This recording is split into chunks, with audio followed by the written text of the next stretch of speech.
I am not referring to Velocitron in its original introduction in Transformers Cybertron. Everything was straightforward in that wonderfully silly show. I'm also not referring to its very brief appearances in any comic series. This is a discussion, a reveal, of Velocitron in the universe of Transformers Prime. It features in the second lore novel called Transformers Exiles, in which Optimus Prime and his Autobots arrive to the planet after leaving their barren world Cybertron. The Matrix had summoned Optimus there, and he must find a piece of a relic somewhere on the dusty world covered by roads. And there he finds its people on the brink of a civil war between its two leaders, Override and Ransack. Despite how many times I have read this book, despite how long it has been out, I don't think anyone has picked up on the gravity a few lines of the book have. Less than a paragraph changes everything we thought we knew about Ransack. Ransack, the one who the book paints as a power-hungry thug who wants to overthrow Override's leadership instead of sharing power with her. Optimus is fully opposed to him, suspicious of him, and sides with Override. Override describes Ransack in this way. Ransack is simple, he wants power. If you open this Ransack's TF wiki right now, it introduces him the same way as a power-hungry bot who just doesn't want to share leadership with Override. And even though the TF wiki in fact references the lines of text that had deeper meaning, its perception of Ransack is the same as Optimus's and Override's. But just because other characters have certain beliefs, even when our protagonist holds certain beliefs, does not make those reality. We have only taken their word for it, that Ransack is simple and power-hungry. After all these years, I have realized there is more to him. Here is my thesis. Velocitron's civil war started because it had a system of oppression that discriminated against two-wheelers. Yes, a system where cars have power over motorcycle robots. Ransack is one of these two-wheelers, and Override is a four-wheeler. Let's go through Ransack's entire story together so I can show you the evidence. You may also take this with a grain of salt because this trilogy of novels is known for its few but glaring mistakes in text. Some famous ones being saying Starscream is a scientist and then later saying in the same book that he is not a scientist. One chapter a character is an icon that magically is also in K-On! One time a character is killed off, but then mentioned to be present in a later scene in the third novel. Exiles is better at this, but if anything doesn't make sense to you in these books, you are fully welcome to pick and choose what makes sense to you. This book, Exiles, is inconsistent about Ransack's height, one time even calling him big and burly like Megatron. Him being a two-wheeler, I imagine he is really the size of our Transformers Prime motorcycle, RC. The Ark views Velocitron, a gray and brown ball covered in roads like a net. Optimus heads down to it in a dropship with only a few Autobots at first. Down there, the Velocitronians don't seem to care about the visitors from outer space who just landed on their planet, continuing to zoom around. Optimus Prime tries to get information from Blur, but the Velocitronian is too impatient and says little before he drives off. However, Optimus and his team don't have to wait long before a voice speaks up. It's Ransack. He is a sleek, red two-wheeler who transforms to bot mode but is guarded by 4 cars, still idling.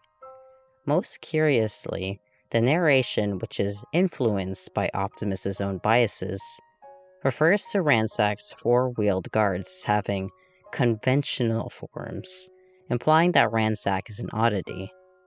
Ransack calls himself leader of Velocitron along with Override, but he is shocked and interested to hear that Optimus is a Prime from Cybertron.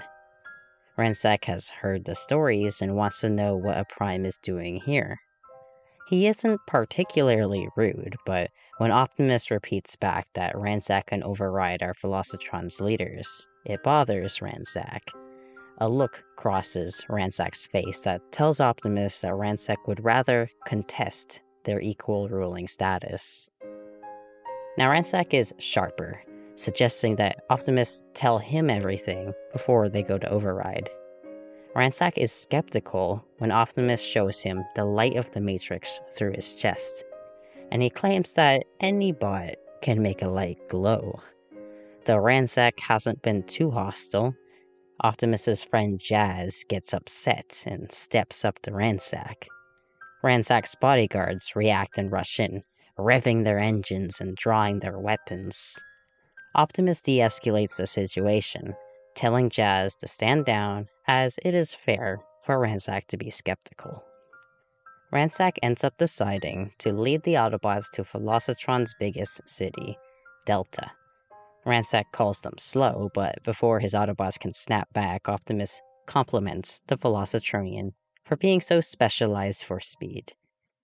Ransack walks and talks fast, but he leads the Autobots to a hangar where racers are repaired and worked on. Here Optimus meets Override, who is actually more aggressive in greeting him. Even the text outright says she approached them aggressively. She is also just as skeptical as Ransack was that Optimus is a real Prime. However, the text also claims that she is reacting less aggressively than Ransack had. Looking at the text yourself, Ransack himself wasn't aggressive. He stepped in voluntarily to answer the newcomers' questions, and he led them to where they needed to go. He was a little touchy about the subject of Velocitronian leadership, but it wasn't him, but his bodyguards, who reacted aggressively to Jazz angrily approaching Ransack. Optimus's impression of Ransack is based on his bodyguards drawing weapons on Jazz. That is honestly all. But this bad first impression will taint everything moving forward. Now Override believes Optimus once he shows her the light of the Matrix. She softens, touching his shoulder and saying he has come just in time. Now Override gathers Velocitronians to celebrate the return of Cybertronians. The awed crowd asks them if they have repaired the space bridges. Override explains that the situation on Velocitron is dire, as their resources are dwindling and their sun is beginning to die. Optimus is put in an awkward situation because it's not like the Autobots can be rescuers when they barely have resources themselves. Optimus admits their own situation. Override asks why they are here then, and Optimus explains that the Matrix led them here. He shows off its light again. Ransack is not impressed by the show and just says, "You aren't our leader." To me, Ransack's fixation on leadership sounds to me like an insecurity for it to always be at the front of his mind. In this scene, Ransack and Override stand beside each other, silently pondering, which makes it convincing that they do share power.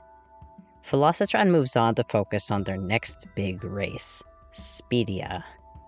We are told by Blur how Velocitronian politics revolve around races.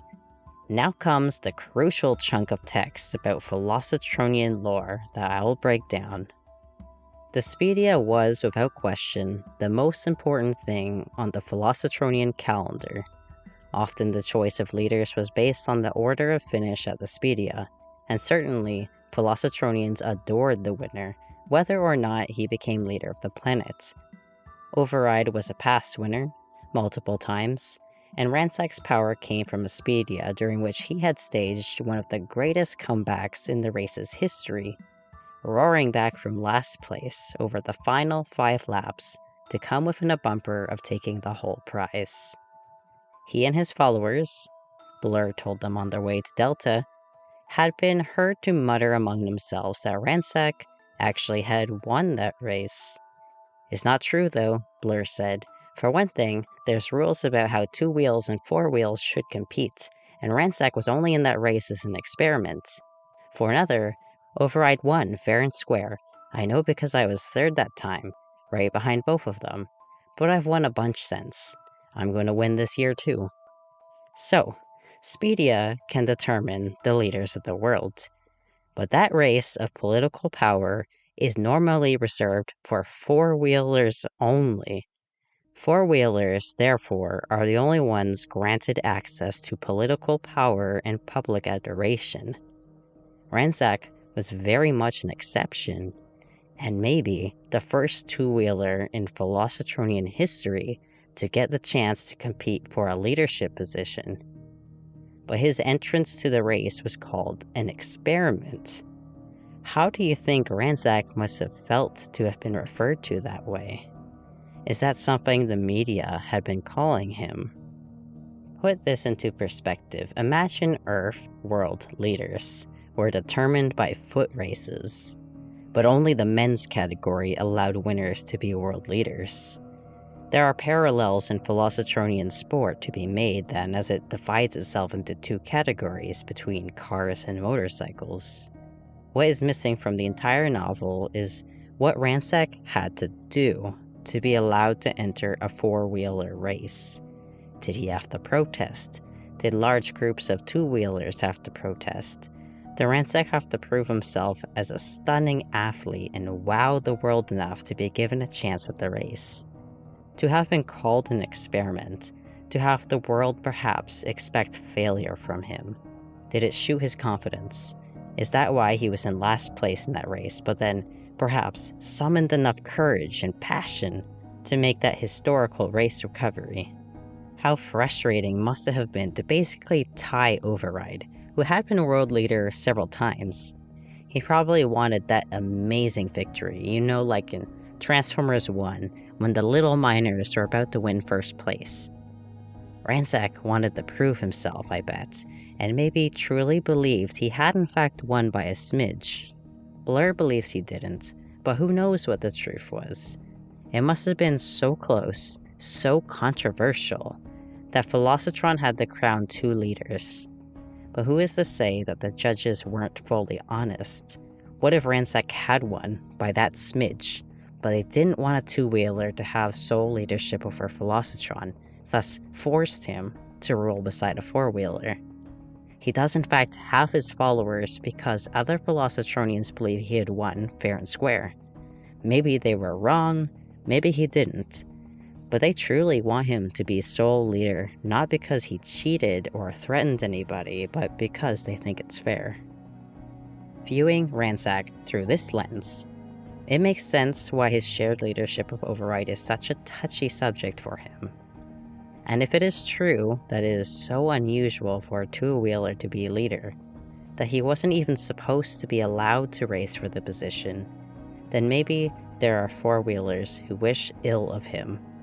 What if that is the reason Ransack is the only world leader with bodyguards? Override has none. The book refers to Ransack's bodyguards as thugs or cronies, negative words. But all they do is guard Ransack like it's their job or something. So if Override is used to being sole leader, then suddenly a lesser two-wheeler ties her in a race and she has to share leadership, she might not be so pleased either. Override does not understand Ransack's experience. Why would she, a popular and successful four-wheeler racer? Why would she care about the struggles of a two-wheeler? If she has been leader several times but never changed the rules, it hasn't been something on her mind. The Velocitronian law dictating how four-wheelers and two-wheelers compete separately has seemed to have been in place for a long time. So, when a Decepticon spy has made it to Velocitron and starts sharing Megatron's rhetoric, of course Ransack would be susceptible to it. As I explained in another video, the Decepticon cause in Transformers Prime was originally about slaves overthrowing their oppressors. If Ransack felt oppressed, then this cause absolutely connects with him. If he felt that the world would never give a two-wheeler like him full power, then he would think power would have to be forcefully taken. Ransack would believe the slogan, "Peace through tyranny," for that reason. Now let's see what happens next after Blur's explanation on Velocitronian politics. Optimus wants to watch the Speedia, but not from special seats near the track. He wants to be in the crowd, among the people. He is displeased when Ransack and his bodyguards sit with him. But this, the text notes, was Override's idea. She sent Ransack. This isn't Ransack coming over just to be suspicious. Still, Optimus's biased narration refers to the bodyguards as cronies.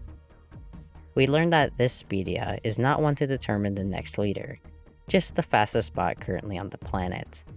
Ransack mutters beside Optimus that no one there is the fastest since he's not racing.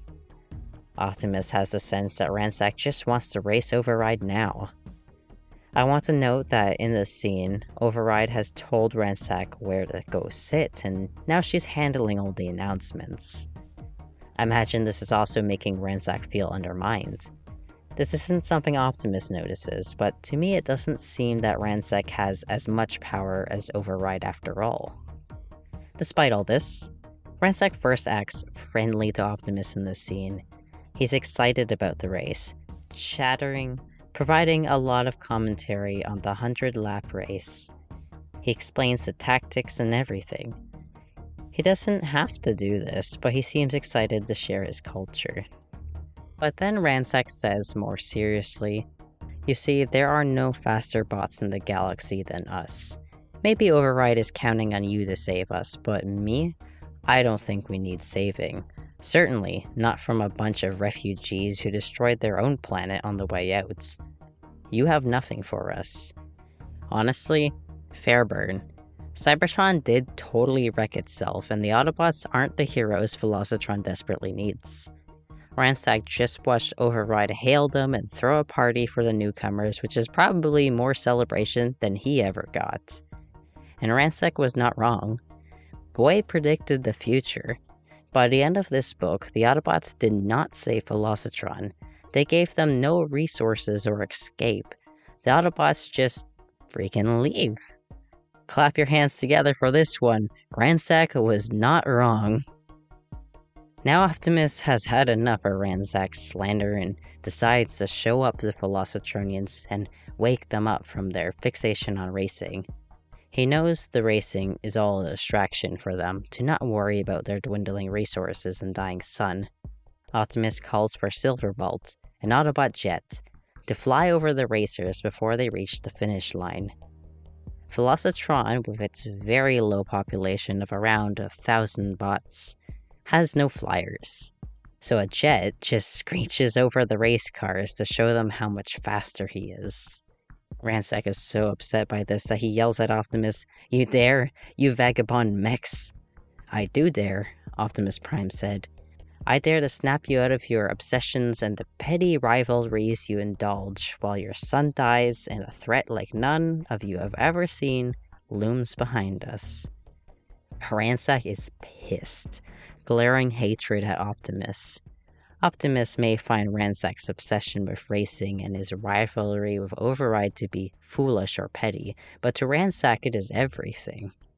Calling it petty is a slap to the face, an insult to everything he may have fought for. Optimus considers Ransack an enemy, just like that, as Ransack glares at him. Optimus's biases are so strong in this novel, and we'll explore that more later, but know that all text going forward paints Ransack in negative lights. Blur wins the race, and Override and Ransack go down to reward him, but again, Override handles all the announcements. Override gets to hold their trophy, their most prized artifact, and reward it to Blur. Is Override aware of how she is stepping over Ransack? Does she think it is justified because the majority says she won their race by a smidge? Override is interested in meeting Silverbolt, and she and Blur explain that they have heard of Seekers, but Seekers were never on Velocitron. In private, Optimus talks to Override about Ransack. Optimus says that he knows Ransack has a desire to take over Velocitron for himself. Override says she could have handled him. Optimus agrees that she seems to be stronger than him, likely meaning in terms of having more support. It is very clear that Optimus treats Override as the one true, noble leader of Velocitron, and Ransack like a shady, power-hungry weasel. Both he and Override think it could be possible that if Megatron came, Ransack would not fight him but join him instead. Listeners, just because Override accepted Optimus instantly and Ransack didn't, doesn't make him the bad guy. He is not a bad guy for being skeptical and dismissive of the Sky Heroes. The guy even played the role of tour guide by choice and shared his culture with Optimus and took him wherever he wanted to go. Okay, Optimus in Transformers Cybertron was comically brutal to Ransack and his friend Crumplezone. But the Optimus Prime of Transformers Prime being this judgmental of a stranger seems odd to me. I think the author was trying to dictate our perception of Ransack. If Optimus believes Ransack is bad, then we should believe he is bad. And it totally convinced me for the multiple times I've read this book before. It might have even been expected that readers would recognize Ransack from Transformers Cybertron, who was a troublemaker and a villain there, whereas Override was nobler and joined the Autobots in that show.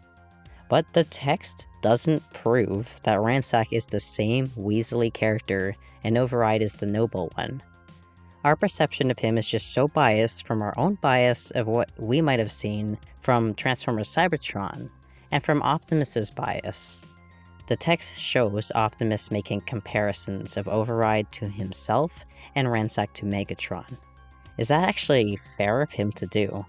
Optimus once believed he and Megatron could have shared power, but because of how that fell apart, he believes the same will happen with Ransack and Override. He doesn't make any effort to mediate. He has zero faith that Override and Ransack can work things out. Optimus immediately sides with Override, who also has no interest in mediating with Ransack. Like, come on, Ransack is his own bot, and not a murderous gladiator like Megatron. But once Optimus has decided in his mind that Ransack is this planet's Megatron, the text and most readers' perceptions will not recover. Moving on, there is a scene showing an unnamed Decepticon spy talking to Velocitronians, spreading lies about Optimus being bad, and filling them with Decepticon ideals.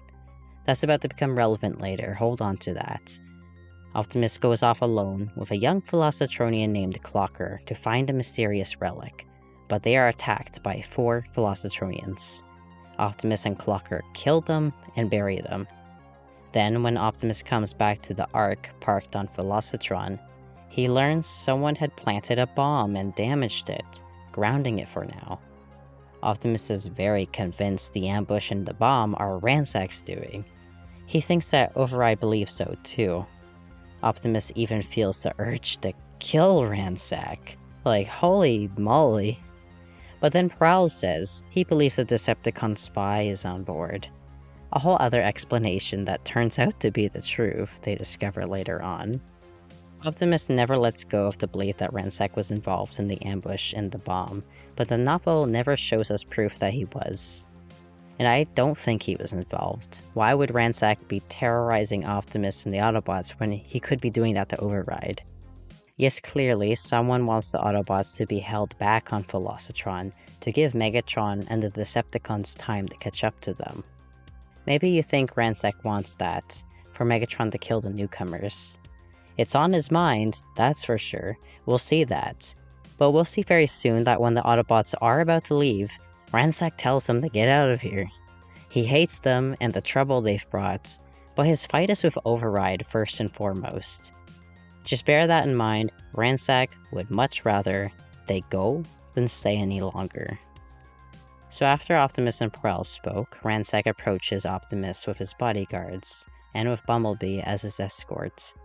Ransack's guards stay in car mode, which Optimus finds rude, for in his culture, it means you don't want to be spoken with and have nothing to say. Who knows if this was meant to be rude though, Velocitron has different ways after all. Ransack says, "My sympathies on your trouble." Optimus says, "Appreciated," but the tension in the air is thick. He adds that the Autobots should be able to repair the damage. Ransack insults him with what? How much in the way of spare parts did you stockpile on your hurried exit from Cybertron? Optimus responds that he thought Ransack wanted them to leave. What Ransack says next reveals how much he knows about the Decepticons and Megatron's existence because of that spy. He speaks a threat, the threat being a hint that he wishes Megatron would come and get rid of him. He says, "What I really want is for you to never have come here. But if you had to come here, I wish some other bot, stronger than you, would come along and get rid of the problems you brought us." Optimus punches the two-wheeler in the face, hard. Ransack falls back in the junk, then bares his blasters. His bodyguards arm themselves, and Ransack is furious, growling, "You've chosen the wrong side if you're choosing against me." Since Optimus's Autobots are all here, they point their weapons back at Ransack. Ransack disarms himself, and his followers do too. Backing off, however, Ransack claims that Optimus has shown his true colors. It had been uncharacteristically rash for Optimus to punch a two-wheeler in the face, wasn't it? Imagine him punching someone the size of our seat. Now see this from Ransack's point of view. A Decepticon spy had just shared Decepticon propaganda, such as Optimus Prime being the villain. So for Optimus to snap and punch him in the face only confirms the lies he had been told.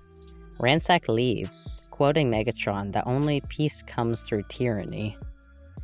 This reminds me of the cut idea from a TFP episode where Ratchet, under the influence of drugs, insults Optimus, and originally they were going to have Optimus snap and punch him.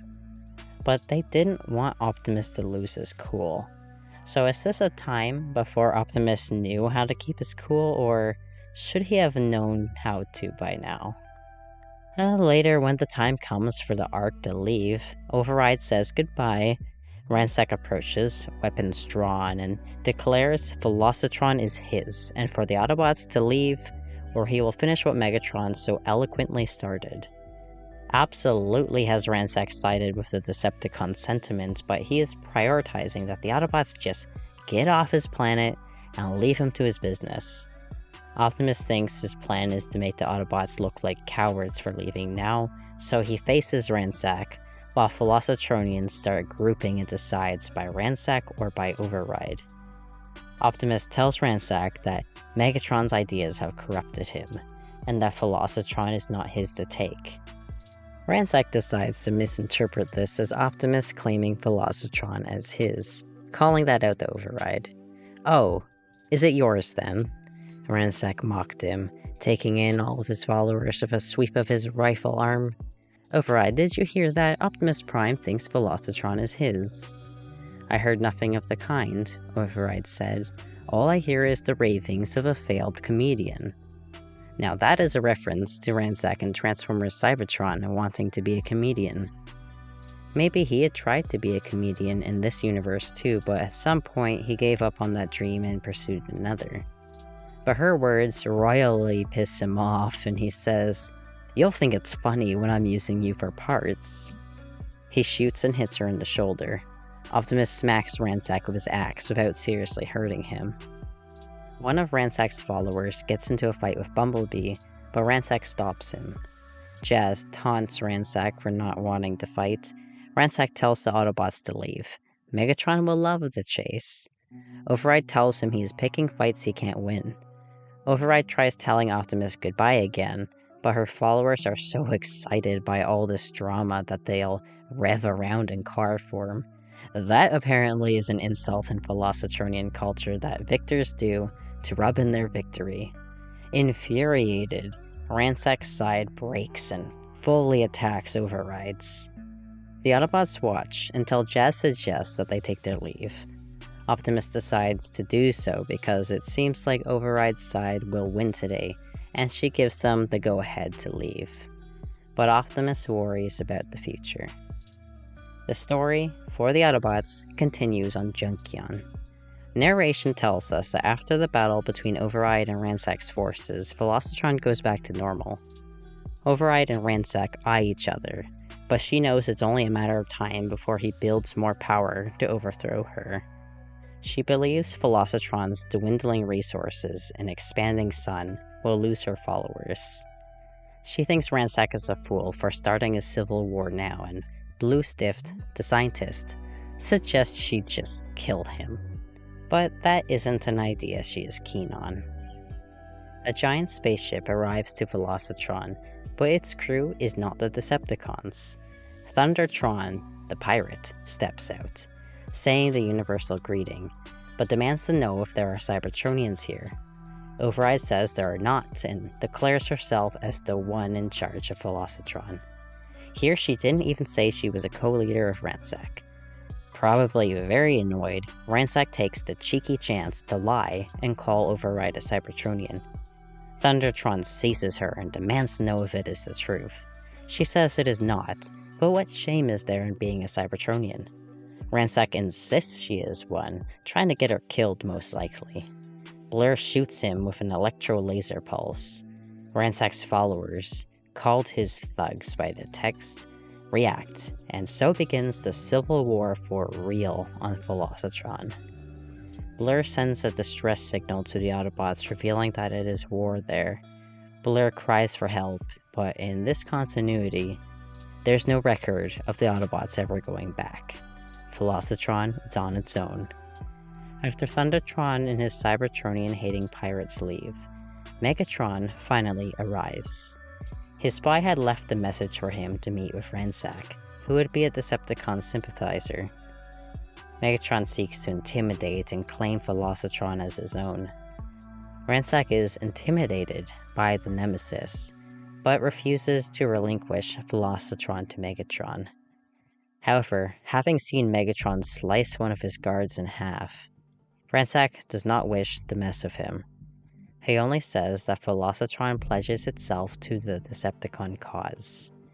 Megatron thinks that will do for now, but Megatron turns out not to be the leader Ransack looked up to. He is shaken when Megatron commands him to dispose of one of his followers as soon as possible. Whether Ransack actually obeys that command is not written, because Megatron actually just leaves. He leaves Velocitron to head to Junkion. There's no confirmation in the novel of Ransack killing anyone, and this could be the point where he breaks away from sympathizing with the Decepticons. The fate of Velocitron, a dying world full of political tension, is left unknown from this point on. And that is the story of Ransack and how the Civil War on Velocitron started. I'm not certain that the author intended for it to be this deep, but I believe the text has enough evidence for me to believe much more was going on with Ransack's character. Something more is going on behind the scenes for Ransack to be gathering so many followers. There just has to be more meaning to the rule dividing car and motorcycle racers. The line that his race was an experiment, and that Ransack the motorcycle made history as a rare type of leader. We can't ignore that lore like Optimus did. Ransack's position of power is not a touchy subject because he is simple and power-hungry. We have potentially a wickedly complex character and story hiding here.